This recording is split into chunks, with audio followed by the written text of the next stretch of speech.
السلام علیکم ورحمۃ اللہ وبرکاتہ۔ دوستو، میں نفیس اکبر قاسمی۔ آج کل بہت سارے مولوی اور بہت سارے ادارے اپنے آپ کو قاسمی کہتے ہیں اور اپنے نام کے ساتھ قاسمی لکھتے ہیں اور لکھواتے ہیں۔ بہت سارے لوگوں کا اس سلسلے میں سوال بھی ہے اور بہت سارے لوگوں نے کمنٹ کر کے پوچھا بھی ہے کہ آپ اپنے آپ کو قاسمی کیوں کہتے ہیں؟ حقیقت میں قاسمی کون ہوتا ہے؟ قاسمی کسے کہتے ہیں اور قاسمی کس کو لکھنے کا حق ہے؟ اسی سلسلے میں کسی نے دارالعلوم دیوبند سے سوال پوچھا ہے۔ سوال: قاسمی کی نسبت ہر وہ ادارے جو دیوبند سے متعلق ہے کر سکتا ہے اور اس کی صحیح تحقیق کیا ہے؟ جواب دیں۔ دارالعلوم دیوبند نے جواب دیا ہے: بسم اللہ الرحمن الرحیم۔ عرف عام میں قاسمی کا اطلاق اس شخص پر کیا جاتا ہے جس نے دارالعلوم دیوبند سے فراغت حاصل کی ہو۔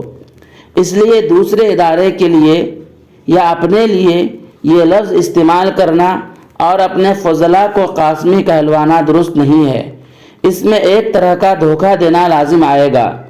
البتہ اگر دارالعلوم دیوبند کی طرف منسوب ادارے اپنے ساتھ کوئی ایسی نسبت لگائے جس سے اس کا دارالعلوم دیوبند یا حجت الاسلام حضرت مولانا قاسم نانوتوی رحمۃ اللہ علیہ کی طرف منسوب ہونا معلوم ہو جائے اور اس میں کسی قسم کا دھوکہ نہ ہو تو کوئی مضائقہ نہیں۔ واللہ تعالی عالم۔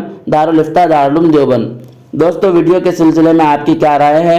ہمیں ایک پیارا سا کمنٹ کر کے ضرور بتلائیں۔ پھر ملتے ہیں کسی دوسری ویڈیو کے ساتھ۔ السلام علیکم ورحمۃ اللہ وبرکاتہ۔